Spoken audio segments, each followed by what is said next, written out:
Ce soir, je voudrais vous parler d'un sujet que j'aborde pas souvent, mais comme il faut annoncer tout le conseil de Dieu, il faut en parler.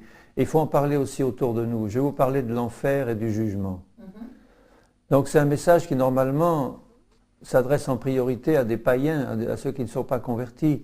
Mais il s'adresse aussi à nous, parce que nous devons aussi connaître quel est le sort terrible de ceux qui rejettent le salut, de ceux qui ne veulent pas de Jésus-Christ. Et quand on a sous les yeux les flammes de l'enfer et qu'on voit ce que le Seigneur, dans sa justice, a préparé pour les rebelles qui ne veulent pas du salut, ça nous donne une incitation aussi à parler du Seigneur. Parce que de l'autre côté, le Seigneur dit qu'après la mort vient le jugement. Et il n'y a pas 36 endroits, il y a ou bien on est avec le Seigneur, ou bien on est loin du Seigneur, en enfer pour l'éternité. Et il y en a beaucoup qui entrent par la porte qui est large, le grand boulevard qui mène à la perdition éternelle. Et Jésus dit, il n'y en a pas beaucoup qui trouvent la porte étroite et le sentier montant qui mène à la vie éternelle. Alors si le Seigneur nous a placés ici, sur cette terre encore, c'est pour parler de lui à ceux qui sont perdus, et puis aider ceux qui sont sauvés à avancer dans la perfection que Jésus a prévue pour eux. Alors ce soir, je voudrais vous parler de l'enfer. Vous savez que la Bible parle beaucoup du feu éternel, de la géhenne, de l'enfer et du châtiment des impies. Et là, je ne vais prendre qu'un seul évangile, l'évangile de Matthieu et quelques passages dans les épîtres. Mais déjà dans l'évangile de Matthieu et dans les paroles mêmes de Jésus-Christ, vous verrez à quel point le Seigneur parlait souvent de la géhenne, de l'enfer, du châtiment éternel et du châtiment qui attend les rebelles et ceux qui refusent le Seigneur ou ceux qui ne veulent pas se repentir. Donc nous devons nous aussi parler de l'enfer. Quelquefois j'entends des chrétiens dire « Ah, moi je veux surtout jamais parler de l'enfer parce que ça fait peur aux gens et je veux que les gens y viennent par amour pour le Seigneur et pas par peur. » C'est vrai. Mais il vaut mieux venir au Seigneur par peur que d'aller griller dans l'enfer pour l'éternité. Et de toute façon, il y a des âmes qui sont endurcies contre l'amour du Seigneur. Quand on leur parle de l'amour du Seigneur, elles se moquent. Il faut leur parler de l'enfer et des flammes éternelles et de ce qui attend, le terrible jugement qui vient sur les rebelles. Il faut leur parler. Il ne faut pas avoir de crainte à parler de l'enfer. Il ne faut pas, bien sûr, passer notre temps à parler de l'enfer à ceux qui nous entourent. Mais il faut en parler et le Saint-Esprit va nous conduire par moments à parler uniquement de l'amour du Seigneur à des âmes, parce que ce sont des âmes qui ont été brisées, qui ont été fatiguées par la vie, qui sont malades, qui sont souffrantes et qui cherchent une délivrance. Mais il y a aussi des âmes endurcies, des âmes dans le péché, des âmes qui ont 10 fois, 20 fois entendu la grâce de Dieu et qui ont refusé. Il faut leur parler du jugement éternel et de l'enfer. Il faut leur annoncer qu'il y a un Dieu de sainteté qui ne va pas laisser passer le péché et les moqueurs et qu'après la mort, eh bien, le jugement attend toutes ces âmes-là et c'est un jugement éternel dans des souffrances atroces et horribles et qui n'ont pas de fin. Il y en a qui ne comprennent pas et qui disent « Mais enfin, si Dieu est un Dieu d'amour, il ne peut pas avoir imaginé un châtiment aussi horrible que l'enfer éternel pour ceux qui le refusent. » Mais on ne peut pas juger Dieu ni ce qu'il fait. Ce n'est pas à nous de dire « Mais que fais-tu? Pourquoi as-tu fait ça ?» Dieu nous a prévenus.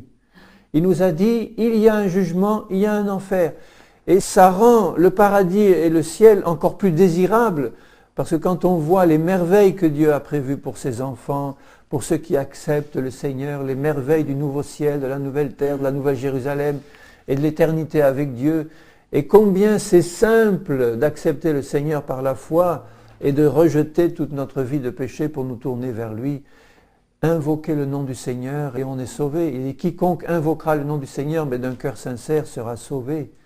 Et quand on voit qu'il y en a qui s'endurcissent et qui ne veulent pas du salut du Seigneur, et combien de chrétiens aussi qui s'endurcissent dans le péché en croyant être sauvés.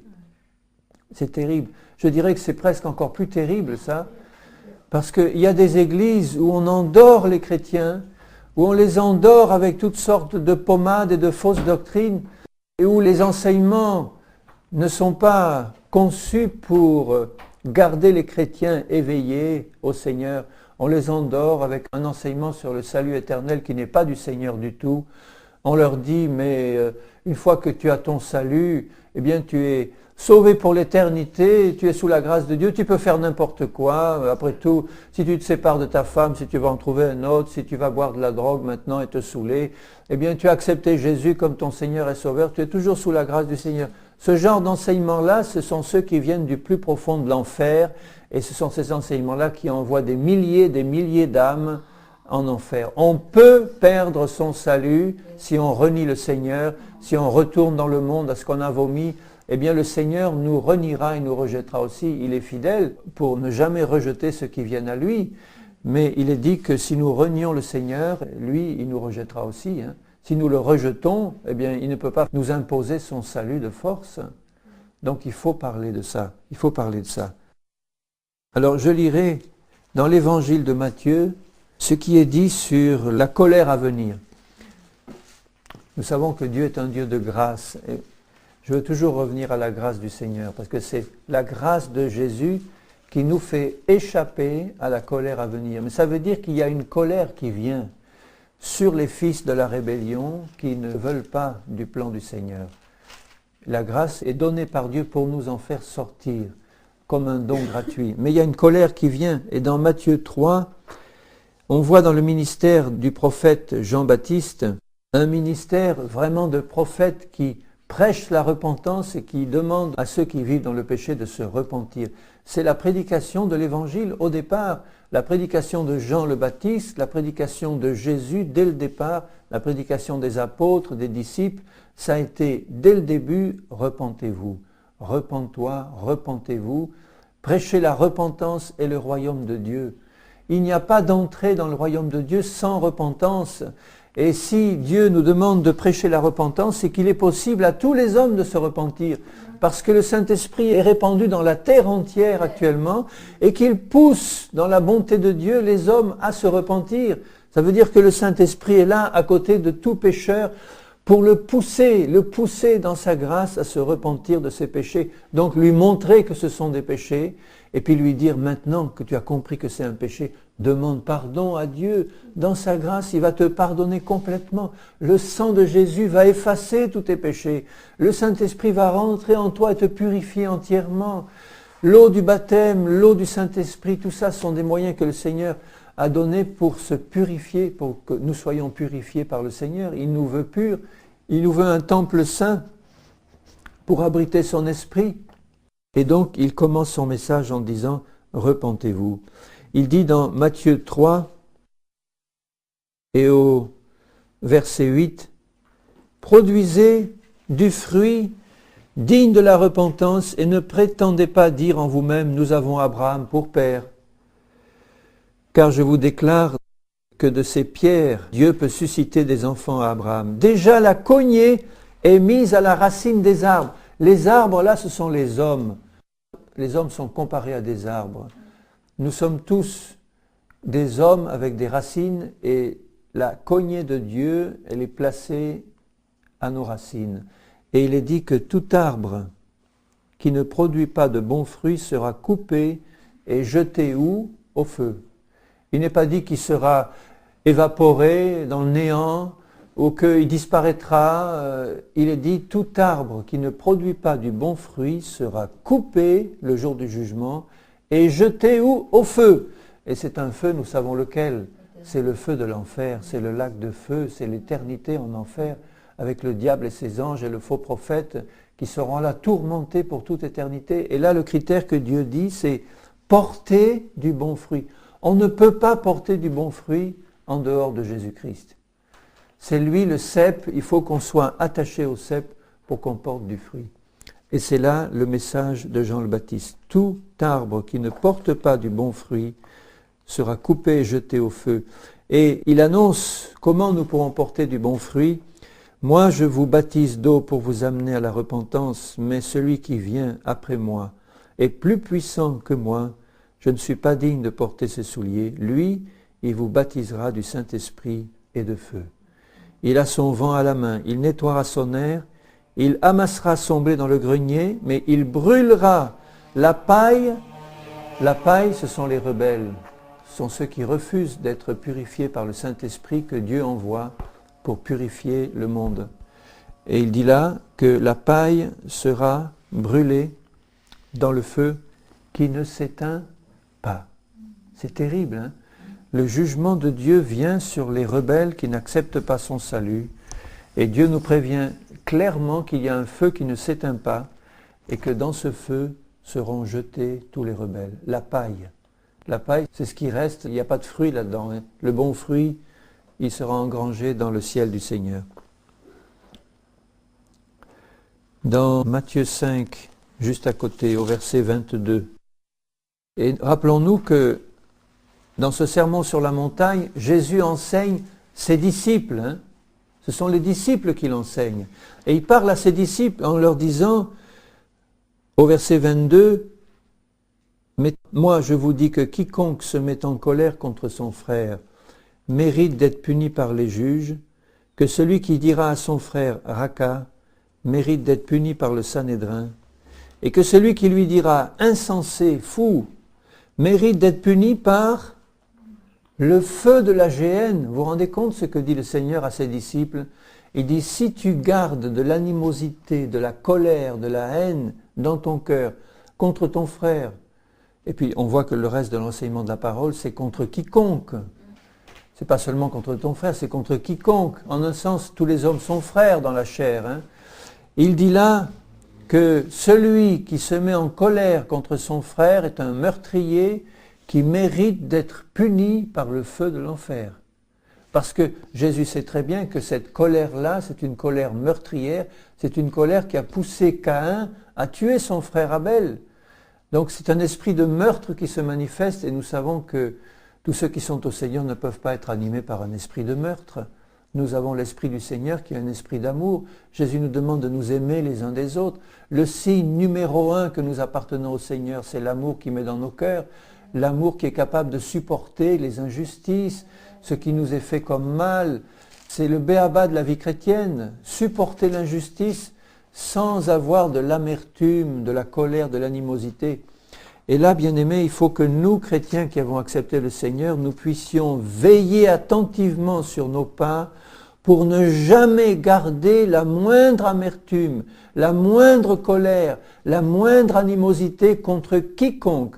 Si nous gardons cette amertume-là, et si nous ne nous repentons pas devant le Seigneur pour demander que le sang de Jésus vienne effacer ça, en nous remplissant de l'amour du Seigneur envers tous ceux qui nous entourent et qui nous ont fait du mal, eh bien cette amertume-là va produire petit à petit des rejetons et elle va infecter tout l'être. C'est bien l'enseignement de la parole. L'amertume va infecter tout et si nous restons dans cette amertume-là, c'est la perdition du feu éternel qui nous attend. Aussi simple que ça. J'ai lu un témoignage d'une femme qui avait été amenée par le Seigneur en vision à visiter l'enfer. Et c'était une expérience très pénible pour elle. Et là, dans l'enfer, le Seigneur lui a montré une femme qui brûlait dans le feu. Et cette femme avait été une chrétienne très engagée, qui avait prêché la parole, qui avait amené énormément d'âmes au Seigneur et qui avait marché un temps avec Dieu, mais dans la puissance du Saint-Esprit. Et un jour, elle a appris que son mari l'a trompée. Et son mari, quand il a été découvert, il a demandé pardon. Mais cette femme n'a jamais pu pardonner à son mari. Elle a toujours, même si elle a pardonné du bout des lèvres, elle a gardé dans son cœur une profonde amertume contre son mari qui, au cours des années, s'est développée. Et un jour, ça a explosé. Elle a tué son mari. Elle a fini par le tuer. Ça prouve que ce sentiment de haine qui était là dans le fond de son cœur, il a fini par sortir un jour. Il y a des gens qui ne tuent jamais physiquement, mais s'ils gardent dans leur cœur le même sentiment de haine, que ça se manifeste un jour ou pas par un meurtre, Jésus dit, si tu as de la haine et de la colère, tu es un meurtrier. Et cette femme, tout de suite après, elle s'est donné la mort, elle s'est suicidée et elle s'est retrouvée en enfer. Alors, le salut éternel qu'on garde une fois qu'on a accepté le Seigneur et qu'on peut le garder, quelles que soient les choses qu'on peut faire, c'est une invention du diable. Si on ne se repent pas de nos péchés, nous irons en enfer. Celui qui meurt dans ses péchés va en enfer. Il a beau avoir servi. Il est dit dans l'Ancien Testament, Un homme qui a été juste toute sa vie, s'il pêche, eh bien toute sa justice sera oubliée. S'il pêche, un seul péché, s'il ne se repent pas bien sûr, va effacer toute une vie de justice. Alors qu'un pécheur qui aura eu toute une vie de péché, s'il se repent et qu'il accepte le Seigneur, un seul acte de justice, sa repentance et accepter le pardon du Seigneur par le sang de Jésus, ça efface tous ses péchés. Alors c'est vraiment important de comprendre que le Seigneur ne veut pas que nous ayons la moindre trace d'animosité, de haine ou d'amertume contre personne.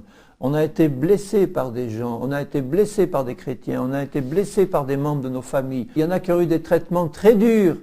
Eh bien, Dieu juge le fond de nos cœurs. Si nous avons la moindre amertume, c'est une racine d'impiété, de péché qui va pousser des rejetons et nous devons nous en repentir immédiatement et dire « Seigneur, je crie à toi, je te demande pardon. Je sais quel est le sort terrible de ceux qui ne pardonnent pas de tout leur cœur à ceux qui ont péché. Eh bien Seigneur, enlève cette racine de mon cœur, je m'en repens, je t'en demande pardon. Remplis mon cœur de ton amour et de ton pardon. Tu m'as pardonné, Seigneur. Est-ce que moi je ne peux pas pardonner à ceux qui m'ont fait du mal ? On ne doit pas garder la moindre trace d'amertume. C'est important. Et juste un peu plus loin, au verset 27, il dit « Vous avez appris qu'il a été dit, tu ne commettras pas d'adultère. Mais moi je vous dis que quiconque regarde une femme pour la convoiter a déjà commis un adultère avec elle dans son cœur. » On juge ceux qui quittent leur femme et qui vont avec d'autres femmes et on a raison de les juger au sens spirituel, de dire que c'est mal. Mais que dire de tous ceux qui convoitent dans leur cœur et que ça ne se voit jamais ? Dieu le voit. Nous devons reconnaître ça comme un péché devant Dieu en disant « Seigneur, pardonne ». Parce qu'il est dit au verset 29, « Si ton œil droit est pour toi une occasion de chute, arrache-le et jette-le loin de toi, car il est avantageux pour toi qu'un seul de tes membres périsse et que ton corps tout entier ne soit pas jeté dans la géhenne. » Simplement parce que quelqu'un a regardé une femme pour la convoiter et qui ne s'est pas repenti de ça. Pour Dieu, c'est un péché qui l'amène à la géhenne. Moi, je vous dis au verset 32 que celui qui répudie sa femme, sauf pour cause d'infidélité, l'expose à devenir adultère et que celui qui épouse une femme divorcée ou répudiée commet un adultère. Combien de chrétiens sont dans cette situation ? On doit crier au Seigneur pour demander la miséricorde de Dieu sur tous ceux qui pratiquent ce péché. Le Seigneur a voulu que l'homme et la femme se marient, qu'ils fassent un en Christ, et puis un tout court en tant que mari et femme, et que la sainteté de Dieu réside dans ce couple-là, marié devant le Seigneur, et que aucune impureté ne vienne souiller le lit conjugal et le cœur de l'homme et de la femme quand ils sont mariés. Et gardons nos cœurs purs devant le Seigneur. Invoquons constamment le Saint-Esprit pour nous montrer et le sang de Jésus pour nous purifier constamment. Dans Matthieu 8, versets 11 et 12, Jésus dit « Or je vous déclare que plusieurs viendront de l'Orient et de l'Occident et seront à table avec Abraham, Isaac et Jacob dans le royaume des cieux. Mais les fils du royaume seront jetés dans les ténèbres du dehors où il y aura des pleurs et des grincements de dents. » Ça veut dire que ceux qui au départ avaient été choisis pour être le peuple du Seigneur, là il parlait des Juifs, mais les fils du royaume c'est aussi nous, chrétiens maintenant. Il dit que ceux qui avaient été choisis par Dieu pour être à la table avec Abraham, Isaac et Jacob et tous les autres, eh bien ce seront eux qui seront jetés dans les ténèbres extérieures où il y a des pleurs et des grincements de dents parce qu'il y a un feu éternel qui brûle. Et pourquoi ces fils du royaume ont été jetés dehors ? Parce qu'ils ont pratiqué l'iniquité et qu'ils ne s'en sont pas repentis. Et c'est Jésus qui parle. Les paroles de Jésus ont une autorité absolue. Dans Matthieu 10, un peu plus loin. Alors tout ça est intercalé de paroles de grâce et de miséricorde. Vous voyez, cette parole de Matthieu 10 que je vais vous lire, elle suit un passage où on voit Jésus pleurer sur la foule languissante et abattue et qu'il envoie ses disciples revêtus de la puissance de l'Esprit pour aller leur parler du royaume, aller les guérir et aller prêcher le royaume. Et tout de suite après, au verset 28, dans Matthieu 10, 28, il dit, ne craignez pas ceux qui tuent le corps et qui ne peuvent tuer l'âme. Craignez plutôt celui qui peut faire périr l'âme et le corps dans la géhenne. Ne vend-on pas 2 passereaux pour 1 sou, cependant il n'en tombe pas un à terre sans la volonté de votre Père. Et même les cheveux de votre tête sont tous comptés. Ne craignez donc point, vous valez plus que beaucoup de passereaux. C'est pourquoi quiconque me confessera devant les hommes, je le confesserai aussi devant mon Père qui est dans les cieux. Mais quiconque me reniera devant les hommes, je le renierai aussi devant mon Père qui est dans les cieux. Si Jésus renie quelqu'un, nous savons quel est son sort. C'est terminé pour l'éternité. Allez dans le feu éternel, vous maudits, le feu éternel qui a été préparé pour le diable et pour ses anges. Mais il dit là au verset 28, « Craignez plutôt celui qui peut faire périr l'âme et le corps dans la géhenne. » C'est Dieu qui est concerné là. Certains disent que c'est le diable. Ce n'est pas le diable, c'est Dieu que nous devons craindre, parce que seul Dieu a le pouvoir de faire périr l'âme et le corps dans la géhenne. Évidemment, c'est le diable qui nous entraîne en enfer par la séduction du péché, quand nous succombons à la séduction et que nous ne nous repentons pas. Mais le diable ne peut pas toucher l'âme d'un homme si cet homme ne se livre pas au péché. Le diable ne peut rien faire contre l'âme d'un homme qui ne se livre pas au péché.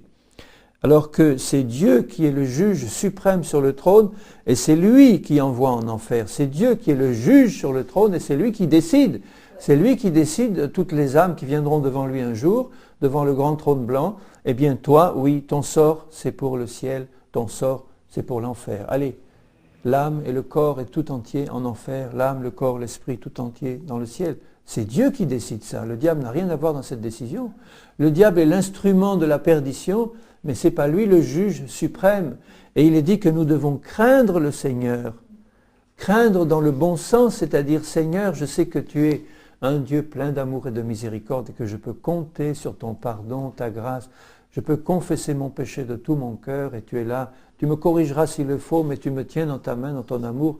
Moi, je n'ai pas à craindre d'être abandonné par Dieu si je reste constamment ma main dans la sienne. Jamais il ne m'abandonnera. Il sera toujours là pour me fortifier, pour me secourir.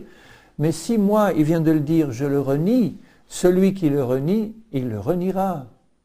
Et il le reniera justement. Et celui qui sera renié par le Seigneur, il saura que c'est juste et il saura pourquoi. Parce que lui-même a renié le Seigneur. Il a entendu parler de Jésus, ou bien il l'avait accepté une fois et il l'a renié. Et son sort, c'est dans le feu éternel.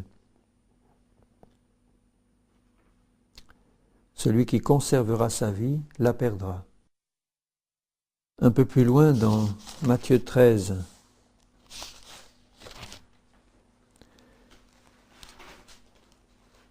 il parle du jugement final et du tri final de la moisson. Dans Matthieu 13 et au verset 40, il parle de la fin du monde. Matthieu 13, 40. Or, comme on arrache l'ivrée et qu'on la jette au feu, il en sera de même à la fin du monde. Le Fils de l'homme enverra ses anges qui arracheront de son royaume, parce qu'ils y étaient plantés dans le royaume de Dieu, qui arracheront de son royaume tous les scandales et ceux qui commettent l'iniquité.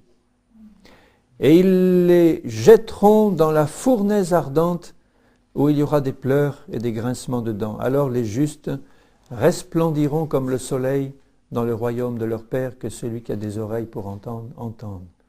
Nous ne sommes justes que par la grâce de Dieu, par la foi dans le salut que Dieu nous donne en Jésus-Christ. Il n'y a que cette justice-là qui est acceptable à Dieu. La justice par la foi dans le nom et le sang de Jésus, par la repentance de nos péchés que le Saint-Esprit nous montre, et le rejet de nos péchés, parce qu'il ne s'agit pas de se repentir pour retomber constamment et en permanence dedans. Je me repens et je dis Seigneur, je les rejette et je demande ta grâce pour rester fidèle. À partir de là, le Saint-Esprit me donne sa force et je persévère dans la communion avec le Seigneur, dans la prière, dans la lecture de la Bible, dans la communion fraternelle, dans le pain et le vin. Et je reste fortifié par le Saint-Esprit jusqu'à son retour fidèle et marchant avec lui. Mais le dernier jour, eh bien, les anges feront le tri, ils arracheront du royaume de Dieu tous les scandales et ceux qui commettent l'iniquité. Et puis sous-entendu qu'ils ne s'en sont pas repentis. Il faut non seulement se repentir de son iniquité, mais entrer pleinement dans le salut que Dieu nous donne. Et puis rester fidèle en comptant sur la grâce de Dieu. On peut avoir des chutes occasionnelles. Il ne faut pas non plus qu'on tremble de perdre son salut à la première chute qu'on a parce qu'on a eu une faiblesse qui nous a fait chuter. Il faut immédiatement compter sur le Saint-Esprit pour revenir au Seigneur en demandant pardon de tout notre cœur, en disant « Seigneur, j'ai chuté, je me suis énervé, j'ai fait quelque chose qui te déplaît, je le sais, tu me parles dans mon cœur par ton esprit, je te demande pardon, papa, pardonne-moi, que le sang de Jésus me lave, fortifie-moi et tiens-moi la main pour aller plus loin, immédiatement Jésus. Jésus n'est pas engagé dans un travail de perdition des âmes, Jésus est engagé dans un travail de salut des âmes. Donc ceux qui persévèrent dans la perdition jusqu'au bout sont ceux vraiment qui ont en permanence refusé la grâce. Jésus leur a parlé 10 fois, 20 fois, 100 fois peut-être pour certains, et puis à chaque fois ils ont dit non, ou bien oh peut-être, ou plus tard Seigneur, bon, laisse-moi un peu tranquille, je suis jeune, plus tard, ou bien j'ai pas encore vécu ma vie, j'aimerais un peu vivre avant. Ça, ce sont des paroles de l'enfer que le diable y met pour permettre, lui, de gagner du temps pour les perdre. Mais le Seigneur, lui, est dans un travail de salut. Il parle au cœur des gens pour les amener à la repentance et les amener à rester fidèles. Il a tous les moyens de l'univers pour nous aider à être fidèles. Il a tous les moyens possibles et imaginables. Il a déjà tout prévu dans son amour. Il a le sang de Jésus, il y a la parole du Seigneur, il y a le Saint-Esprit, il y a le nom de Jésus, il y a toute la puissance de Dieu, sa grâce, qui sont à ma disposition pour me permettre de tenir debout par la grâce du Seigneur. Donc, si vraiment ceux qui ont refusé, qui se sont endurcis, quand ils arriveront au jugement, qu'ils entendront cette voix terrible, va dans le feu éternel qui a été préparé pour le diable et ses anges, c'est une parole terrible qui résonne pour l'éternité dans les oreilles de ceux qui vont l'entendre. Et ils sauront, avec des hurlements de douleur, ils sauront que c'était juste, qu'ils ont résisté au Seigneur. Le Seigneur leur a envoyé des prophètes, le Seigneur leur a envoyé des enfants, ces enfants qui ont témoigné, qui ont parlé, et puis 1 fois et 2 fois et 10 fois, et à chaque fois il dit « Ah oui, oui, tu m'intéresses » ou bien « Oui, je vais aller à ta réunion, mais bon, finalement, je ne suis pas prêt. » Ou bien « Oh, écoute, faut pas me forcer, hein, écoute, plus tard on en reparlera. » Ce sont des paroles terribles parce que demain ne t'appartient pas. Il y en a qui sont morts d'un accident de voiture en sortant d'une réunion où ils avaient dit non au Seigneur. Dans Matthieu 18, cette parabole du riche et de son serviteur méchant qui n'avait pas voulu pardonner, là encore, et qui n'avait pas voulu remettre sa dette à quelqu'un qui le suppliait, dans Matthieu 18. Et il termine, le Seigneur, cette parabole en parlant de celui qui n'avait pas voulu pardonner et remettre sa dette, au verset 34. Il dit, Matthieu 18, 34, « Son maître, c'est le nôtre, c'est notre Père Céleste, son maître irrité le livra au bourreau, jusqu'à ce qu'il eût payé tout ce qu'il devait, et il devait des centaines de milliards, et ce n'est pas en prison qu'on peut les payer, donc c'était pour l'éternité. C'est ainsi que mon Père Céleste vous traitera, il parle à ses disciples, hein, vous traitera si chacun de vous ne pardonne à son frère de tout son cœur. Ça veut dire que Dieu n'aura aucune pitié à ce moment-là, au moment du jugement. Il a pitié maintenant, il a de la compassion. Mais le jour du jugement, aucune compassion, aucune pitié. Tu as été prévenu 100 fois. Dieu t'a dit, aimez-vous les uns les autres comme je vous ai aimé. Toi qui te dis chrétien, tu n'as pas voulu pardonner cette petite dette ou la remettre à ton frère qui t'en suppliait. Tu as fait preuve de dureté, tu l'as fait payer, tu l'as fait mettre en prison. Ça veut dire que tu n'as pas voulu lui pardonner. Eh bien, je te livre au bourreau et tu y resteras pour l'éternité. C'est ainsi que mon Père Céleste vous traitera. Dieu va lui remettre toute sa dette qui avait été enlevée par le sang de Jésus toute la dette de ses péchés passés que le maître compatissant avait ôté, il la lui remettra dessus, tu payeras tout. Et nous savons qu'il est impossible de payer la dette de nos péchés autrement que par la repentance et le sang de Jésus. C'est impossible de payer la dette de nos péchés. Donc si Dieu nous remet la dette de nos péchés dessus, c'est pour l'éternité, bien-aimés, c'est pour l'éternité. Il ne faut pas jouer avec le manque de pardon, jamais, jamais.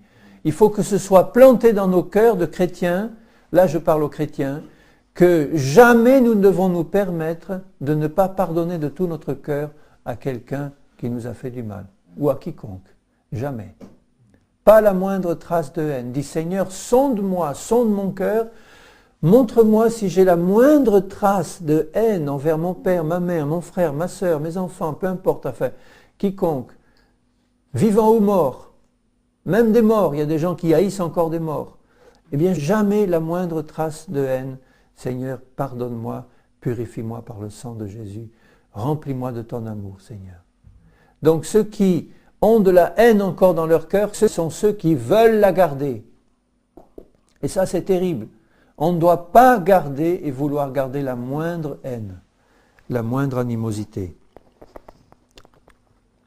contre ton frère, ta femme, ton mari, ceux qui sont les plus proches, surtout. Dans Matthieu 22 et au verset 13, c'est à propos de ce festin des noces où le maître envoie ses serviteurs dans les chemins, méchants et bons, pour les faire entrer dans la salle des noces, mais avant d'entrer, ils devaient mettre un vêtement de noces, un habit qui leur était offert par le maître avant d'entrer. Et tout le monde était là. Et au milieu des invités, le maître voit quelqu'un qui s'était introduit. Il s'était introduit dans le royaume de Dieu, non pas dans le ciel éternel, là. C'est le royaume de Dieu, c'est-à-dire l'Église visible sur la terre, le royaume de Dieu. Il s'était introduit sans habit de noces. Il aperçut là, au verset 11, un homme qui n'avait pas revêtu un habit de noces. Ça veut dire que c'était quelqu'un qui faisait semblant d'appartenir à l'Église, mais qui n'était pas purifié, vraiment. C'est ça que ça veut dire. Il n'était pas purifié par le sang de Jésus et par la foi. Il était là au milieu des autres, là, dans l'Église de Jésus, mais il n'était pas passé par la porte, par la repentance. Il n'avait pas revêtu l'habit de noces. Il lui dit, mon ami, comment es-tu entré ici sans avoir un habit de noces ? Cet homme eut la bouche fermée. Il ne pouvait rien dire. Alors le roi dit au serviteur, liez-lui les pieds et les mains et jetez-le dans les ténèbres du dehors où il y aura des pleurs et des grincements de dents, car il y a beaucoup d'appelés mais peu d'élus. Ce sont des phrases terribles si on y réfléchit. Et c'est prononcé par un Jésus plein de grâce et d'amour. Il faut parler de ces choses, il faut dire jamais tu n'arriveras à faire le mur pour entrer dans l'église de Jésus sans être lavé et purifié dans le sang de Jésus. Tu ne peux pas te permettre d'être dans une église chrétienne et pratiquer le péché. Tu ne peux pas te permettre d'être dans une église chrétienne et avoir de la rancune ou de la haine contre ton frère ou quiconque. Tu ne peux pas te permettre d'être dans une église chrétienne et de pratiquer n'importe quelle forme de péché. Tu n'as pas l'habit de noces. Et quand le maître arrive, quand le Seigneur arrive, celui-là, qu'est-ce qu'il est ? Ça me fait penser le jour de l'enlèvement. Un sera pris, l'autre sera laissé. Quand le maître va arriver, au beau milieu d'une réunion d'église, là, il les voit tout de suite, ceux qui ont l'habit de noces et qui sont prêts. Et toi, tu pars, viens. Et les autres, ils restent. Ils ne vont pas forcément perdre tout leur salut, ceux qui vont rester après l'enlèvement. Mais il y en a beaucoup qui ne supporteront pas la grande tribulation qui vient et qui accepteront la marque de la bête. Et qui seront perdus pour l'éternité. Ça sera trop dur. Mais là, il lui dit, tu fais semblant d'être, et tu n'es pas, liez-le et jetez-le dans les ténèbres du dehors. Vous voyez que Dieu ne prend aucun ménagement. Il ne les prend pas en disant, bon, ben on va te prendre gentiment et te poser là, dans les ténèbres, gentiment. Attachez-le, liez-le et jetez-le. C'est un Dieu terrible, c'est un feu dévorant. Autant la compassion du Seigneur est immense, merveilleuse et glorieuse, autant son jugement est épouvantable, c'est un tonnerre, une voix terrible qui retentit. Alors, n'hésitons pas, parlons du Seigneur. Amen. Tant pis s'il se moque de nous, tant pis si... bon, il y en a qui se moqueront, il y en a qui refuseront. mais il y en a qui vont accepter et qui vont être sauvés. Dans Matthieu 24, juste à côté, verset 45, vous voyez que la plupart de ces paraboles que je vous cite là, ce sont des paraboles qui s'adressent à des chrétiens. Parce qu'il parle à ses disciples, il parle des serviteurs fidèles, de ceux qui auront bien employé les dons qu'il leur a donnés, etc. Rappelez-vous la parabole de celui qui n'avait qu'un talent, qu'il a caché, puis il a été jeté lui aussi dans les ténèbres extérieures. Tout ça, ce sont des serviteurs du Maître. Donc, il y en a beaucoup plus de paraboles qui parlent du jugement du feu éternel pour les chrétiens que de paraboles qui parlent pour les païens. Moi, ça me frappe quand je vois tout ce que je lis là. Au verset 45, il dit « Quel est donc le serviteur fidèle et prudent que son maître a établi sur ses gens pour leur donner la nourriture au temps convenable. Heureux ce serviteur que son maître à son arrivée trouvera faisant ainsi.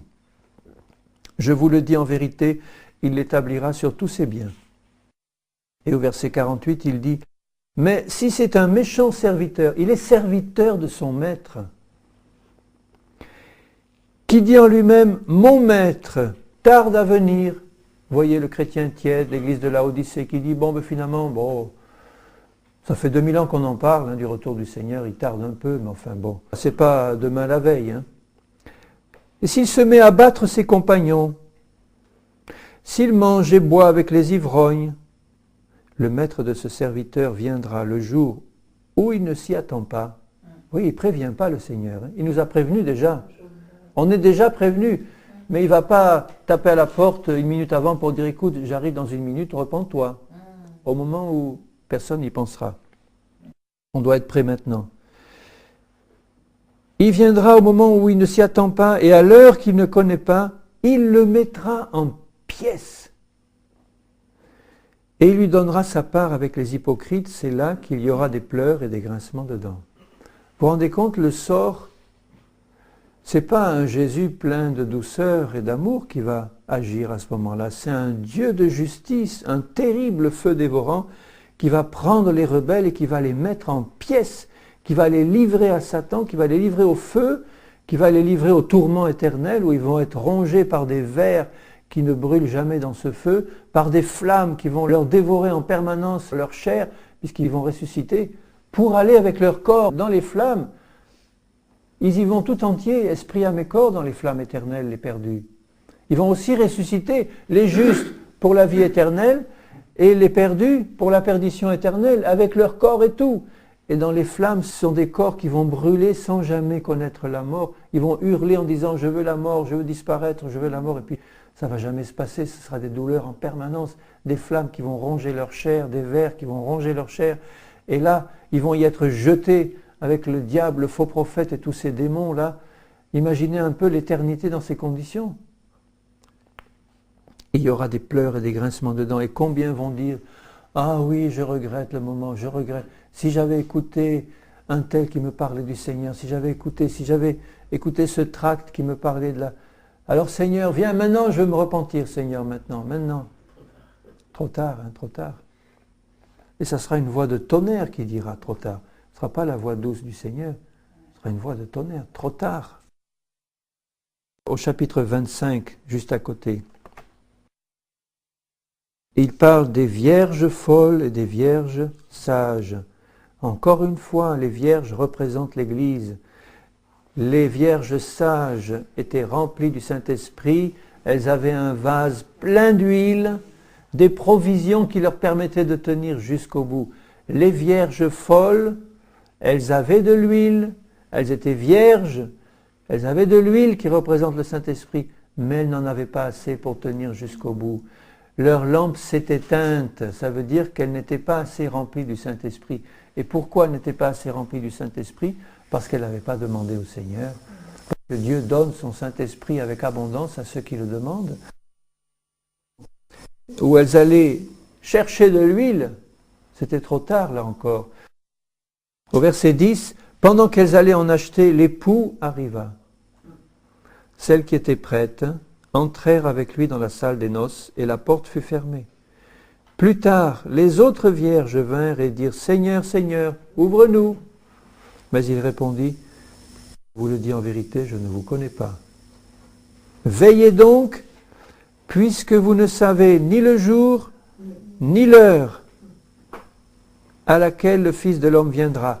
Et suit immédiatement la parabole des talents. Et celui qui n'avait qu'un talent, je lis le verset 30 un peu plus loin, celui qui n'avait qu'un talent, mais qui ne l'a pas fait fructifier, c'est encore un chrétien ça, ou qui confesse le nom de Jésus, qui avait des talents que Dieu lui avait donnés et qui les a enterrés, au lieu de les faire travailler. Si Dieu nous donne des dons, c'est pour que les autres en profitent, ce n'est pas pour les garder pour nous. Faisons travailler nos talents, bien-aimés. Au verset 30, il dit, et le serviteur inutile, jetez-le dans les ténèbres du dehors, où il y aura des pleurs et des grincements de dents. Et au verset 41, il dira à tous ceux qui seront à sa gauche, retirez-vous de moi, maudits, allez dans le feu éternel qui a été préparé pour le diable et pour ses anges. Car j'ai eu faim, vous ne m'avez pas donné à manger. J'ai eu soif, vous ne m'avez pas donné à boire. J'étais étranger, vous ne m'avez pas recueilli. J'étais nu et vous ne m'avez pas vêtu. J'étais malade et en prison et vous ne m'avez pas visité. Vous voyez tous ces actes de bonté et d'amour qui étaient là devant ces personnes, qu'elles auraient pu faire, ces actes-là de bonté et d'amour, et ces gens-là ne les ont pas faits. Et ils ne se sont pas repentis surtout de ne pas les avoir faits. C'est ça le plus grave encore, parce que si elles n'ont pas fait ces actes d'amour, mais si elles avaient dit « Seigneur, je le réalise, pardonne-moi, j'aurais dû faire ça, j'aurais dû donner à boire à ceux qui avaient soif et à manger à ceux qui avaient faim, qui étaient là à ma porte. J'aurais dû le faire, Seigneur, tu m'avais montré. » Et puis on a dit « Oh ben non, finalement, il mérite bien ça, hein, ça va lui faire une bonne leçon, allez. » Et puis on n'a rien donné. On croyait faire l'œuvre du Seigneur, même en ne lui donnant pas. Eh bien là, le Seigneur dit, tu ne l'as pas fait, tu ne t'es pas repenti, eh bien tu seras jeté dans les ténèbres extérieures. Et au verset 46, ceux-ci iront au châtiment éternel, mais les justes à la vie éternelle. Alors je m'arrête là pour l'évangile de Matthieu. Mais vous voyez que rien que dans cet évangile, le Seigneur parle clairement d'un châtiment éternel. Et il parle d'un châtiment éternel pour tous les rebelles qui n'ont pas accepté sa grâce et son salut. Et il parle d'un châtiment éternel pour tous ceux qui faisaient partie de son peuple et qui lui ont désobéi. Et ça nous concerne, nous, directement. Je vais terminer en lisant 3 versets dans d'autres passages. Dans Jean 15, parce que ce sont encore des paroles de Jésus. Dans Jean 15 et au verset 6, « Si quelqu'un ne demeure pas en moi, il est jeté dehors, comme le sarment, et il sèche. Puis on ramasse les sarments, on les jette au feu et ils brûlent. » Là encore, il parle à des chrétiens. Et il dit, si tu ne demeures pas en moi, attaché à Jésus et à sa parole pour marcher par l'Esprit, si tu ne demeures pas en moi, tu ne vas pas produire du fruit dans ta vie. Et à ce moment-là, le vigneron en coupe, ce sarment qui n'est pas fructueux, et il sèche, et il est jeté où? Au feu. C'est une image du feu éternel. Mais si vous demeurez en moi et que mes paroles demeurent en vous, demandez ce que vous voudrez, cela vous sera accordé. Toujours la grâce du Seigneur qui est en parallèle avec sa justice et sa sainteté et son jugement. Toujours, les deux ne peuvent pas être séparés. Hein. Je reviens constamment à ça. Il ne faut jamais ne prêcher que la grâce ou ne prêcher que l'enfer. Ce n'est pas l'évangile du Seigneur. Mais il faut prêcher la grâce et la justice de Dieu en Jésus-Christ et l'enfer et le jugement pour ceux qui refusent sa grâce. Ça va ensemble, ça. C'est tout l'évangile qu'il faut prêcher. Il ne faut pas laisser de côté cet aspect-là. Sinon, les pécheurs endurcis n'ont pas la crainte du Seigneur. Ils s'imaginent que, ils pourront vivre éternellement avec Satan en s'amusant. C'est pas ça. Dans 1 Jean, chapitre 2, verset 9, Celui qui dit qu'il est dans la lumière et qui a de la haine, qui est son frère, est encore dans les ténèbres. Et nous savons que les ténèbres, c'est le royaume de Satan. Il est le prince des ténèbres. C'est le domaine de Satan. Donc si la haine est dans le cœur de quelqu'un, il appartient à Satan. Il est dans les ténèbres. Celui qui aime son frère demeure dans la lumière et aucune occasion de chute n'est en lui. Mais celui qui hait son frère est dans les ténèbres, il marche dans les ténèbres, il ne sait où il va. Mais nous savons où il va, nous. Et Dieu le sait où il va directement dans le feu éternel. Parce que quelqu'un qui marche en permanence dans les ténèbres, il ne peut faire que tomber dans le trou éternel où se trouve le prince des ténèbres. Pourquoi ? Parce qu'il a de la haine contre son frère. Et on ne peut pas, bien-aimé, avoir un cœur plein d'amour pour 99,99% de nos frères et avoir un cœur plein de haine pour un frère. Si tu as le cœur plein de haine pour un frère, tu es entièrement dans les ténèbres. Entièrement. Tu ne peux pas dire « je suis plein d'amour pour toi, mon frère », alors que dans ton cœur, tu as de la haine pour une personne. Si on a de la haine pour une personne, on est entièrement dans les ténèbres. Et notre sort, c'est les ténèbres éternelles. Je vous écris, petits enfants, parce que vos péchés vous sont pardonnés à cause de son nom. Et il dit au chapitre 1er, au verset 9, si nous confessons nos péchés, il est fidèle et juste pour nous les pardonner. Et le sang de Jésus nous purifie entièrement.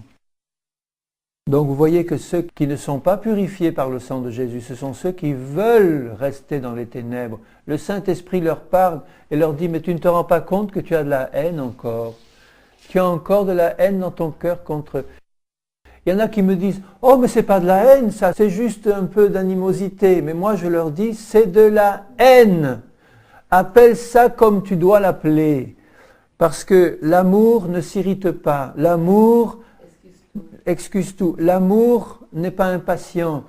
Donc si tu t'irrites, si tu es impatient, c'est encore de la haine. Ça ne veut pas dire que tu es perdu pour l'éternité. Ça veut dire que tu dois te repentir de ça. Et dire, Seigneur, je le confesse, que ton sang me lave maintenant, Seigneur. Et si je sens encore une racine de haine ressortir, immédiatement, pardon, Seigneur. Pardon, que ton sang me lave en permanence et remplis-moi d'amour. J'en fais un sujet d'intercession pour moi personnellement. Si tu sens que tu as encore des réactions de haine contre quelqu'un qui ressortent là, eh bien, confesse-le immédiatement et dire, Seigneur, j'ai besoin que tu me remplisses encore de ton amour, mais je le confesse comme un péché sur le champ. Et le sang de Jésus me purifie. Et là, dans le sens grec, c'est le sang de Jésus me purifie en permanence. Ça veut dire que si je reste en permanence dans un esprit de repentance, Seigneur, ça ne va pas dans mon cœur, je sens encore des réactions d'amertume, de haine et de violence contre ce frère ou cette sœur. Tu le sais, Seigneur. Mais je m'en rends compte et en permanence, je dis, Seigneur, pardonne. Seigneur, change-moi. Seigneur, je réalise que c'est un péché. Là, je suis dans un esprit de repentance. Je ne vais pas oh ben non, plus tard on en parle. Oh, Seigneur, ça me fait du bien de me défouler. Quand j'entends un chrétien dire ça, je dis, mais tu ne te rends pas compte qu'il risque son salut éternel ? Ah, ça me fait du bien de me mettre en colère et puis de déverser ma colère sur celui-là. Il m'en a trop fait voir. J'entends des chrétiens dire ça. Ça fait du bien à ma nature charnelle. Ah, ça me fait du bien de faire une bonne colère. Après je me sens bien. Mais tu ne te rends pas compte que si Jésus vient à ce moment-là, tu n'es pas pris. Tu n'es pas pris parce que tu t'es laissé aller à une réaction de haine. C'est trop sérieux. Jamais il faut jouer avec des pensées pareilles. Je dois le comprendre et dire, Seigneur, mais ça vient encore, pardonne. Lave-moi dans ton sang. Remplis-moi de ton esprit, Seigneur. Je passais 1 heure avec toi à parler en langue, à te louer, à te bénir, à être rempli de ton esprit, à lire ta parole et à me remplir de toi et de ta présence pour que ce sentiment mauvais que je sens là, il parte, Seigneur, il parte. Et Dieu, dans sa fidélité, il va me remplir. Amen. Parce qu'il veut me bénir. Et enfin, dans Apocalypse 20, verset 15, Quiconque ne fut pas trouvé écrit dans le livre de vie fut jeté dans les temps de feu. Quels sont ceux qui sont écrits dans le livre de vie? Seulement ceux qui se sont repentis de leurs péchés, qui ont demandé pardon à Dieu et qui ont reconnu Jésus comme leur Sauveur et leur Seigneur et qui ont été lavés dans le sang de Jésus, qui ont reçu vraiment la grâce du Seigneur. Le Saint-Esprit est répandu dans la terre entière. Je ne veux pas répondre maintenant à ceux qui me disent « Ah oui, mais les papous de Nouvelle-Calédonie qui n'ont jamais entendu parler de Jésus, etc. » Comment je dis ça les concerne. Dieu est juste juge. Si eux, ils ont vu l'éternité dans la création et qui dit « Je veux connaître ce Créateur et je veux rencontrer, Dieu va lui révéler son Fils un jour ou l'autre, d'une manière ou d'une autre. » Ça regarde le Seigneur. Mais toi qui parles des papous, qu'est-ce que tu fais toi de la grâce de Dieu maintenant? Qu'est-ce que tu fais toi qui as entendu parler de la grâce de Dieu? Ne parle pas, détourne pas la conversation. Comment tu réagis toi à la grâce que je t'annonce et au salut que je t'annonce? Tu l'acceptes dans ton cœur? Le Saint-Esprit doit te montrer, si tu n'as jamais accepté Jésus comme Seigneur et Sauveur, que tu es un pécheur, parce que c'est le travail du Saint-Esprit. Il doit te montrer ton péché. Que tu sois chrétien, que tu sois païen, le Saint-Esprit te montre ton péché. Et immédiatement, il t'amène aux pieds de Jésus pour que tu demandes pardon. Et là, le sang de Jésus te lave, tu reçois la nouvelle naissance et la vie, ou le pardon, et tu es candidat à la Jérusalem céleste. Alléluia. Et au chapitre 21, il parle de la Jérusalem céleste et de la gloire qui est réservée aux enfants de Dieu. Il dit au verset 7, « Celui qui vaincra héritera ces choses. » Il vient de dire, « À celui qui a soif, je donnerai de la source de l'eau de la vie gratuitement. » Gratuitement. Tu as soif de la justice de Dieu, de son salut, de son pardon, du ciel, de la gloire qui t'attend. Tu as soif de ça. Dieu te donne tout gratuitement. Le Saint-Esprit te donne la foi, le Saint-Esprit te donne le salut, tout. Mais pour les lâches, les incrédules, les abominables, les meurtriers, les impudiques c'est un terme général pour parler de tout, prostituées, homosexuels, tous ceux qui pratiquent la fornication, les impuretés sexuelles et autres, tous ceux qui ne se sont pas repentis de ces choses, les enchanteurs, les idolâtres et tous les menteurs, leur part sera dans les temps ardents de feu et de soufre qui est la seconde mort. Combien de pasteurs qui mettaient la main dans la caisse ou qui volaient ou qui mentaient et qui ne se sont jamais repentis sont maintenant dans le lac de feu ou dans l'enfer. Et ils ont prêché la parole, et ils ont amené des âmes au Seigneur, mais ils ne se sont jamais repentis d'adultère, des vols, des mensonges qui ont été faits et que le Saint-Esprit voulait leur mettre là devant leurs yeux en disant « Repens-toi, la grâce de Dieu est pour toi. » Oh, qu'est-ce qu'on va dire si j'avoue ça publiquement? Qu'est-ce qu'on va penser de moi et de mon ministère? Eh oui, mais ton ministère là t'amène en enfer maintenant. Alors qu'il fallait demander pardon au Seigneur. Seigneur, je te supplie que tu me donnes en permanence un amour renouvelé pour les âmes perdues. Amen, Seigneur, que je ne rate jamais une seule des occasions que tu me montres, Seigneur, de parler de toi. Trop souvent, j'ai laissé passer des occasions, Seigneur. Ce soir encore, je m'humiliais devant toi et te demandais de me remplir d'assurance, de force, de l'onction et de la vie de ton esprit pour parler, Seigneur, à ceux qui se perdent de ton grand salut, de ton amour. Seigneur, de l'œuvre merveilleuse de la croix et de Jésus, et parler aussi à ceux qui s'endurcissent de ton châtiment terrible, éternel. Seigneur, je te supplie que ton sang nous purifie, que ton esprit nous remplisse, que constamment nous soyons, Seigneur, debout devant toi, remplis de ton esprit, travaillant dans ton champ, Seigneur, attendant ton retour et travaillant au salut des âmes et au perfectionnement des saints. Seigneur, je te supplie pour moi, pour tes bien-aimés, pour que tu nous visites et que tu nous renouvelles. Que tu renouvelles notre ardeur et notre zèle pour toi, Seigneur. Et que tu fasses de nous des flammes de feu, de ton feu céleste, Seigneur, pour répandre ta parole, pour parler aux pécheurs, pour parler à ceux de tes enfants qui se sont détournés ou qui t'ont renié. Seigneur, aide-nous, je t'en prie, et conduis-nous vraiment. Renouvelle-nous ce soir. Je te le demande pour ma part. Renouvelle-moi dans l'onction et la bénédiction de ton esprit, Seigneur. Et garde-moi fidèle dans ta main. Garde-moi, Seigneur. Fais toujours la lumière dans mon cœur. Donne-moi toujours l'esprit de Jésus-Christ, un esprit humble et saint et petit devant toi, Seigneur. Un esprit d'obéissance à mon Père céleste. Seigneur, c'est de tout cœur que je te le demande, en te demandant ta bénédiction pour chacun de nous, mon Dieu. Ta bénédiction pour tous ceux qui nous entourent et qui ne te connaissent pas. Seigneur, je t'en remercie, mon Dieu. Je t'en remercie dans le nom de Jésus. Amen. Amen.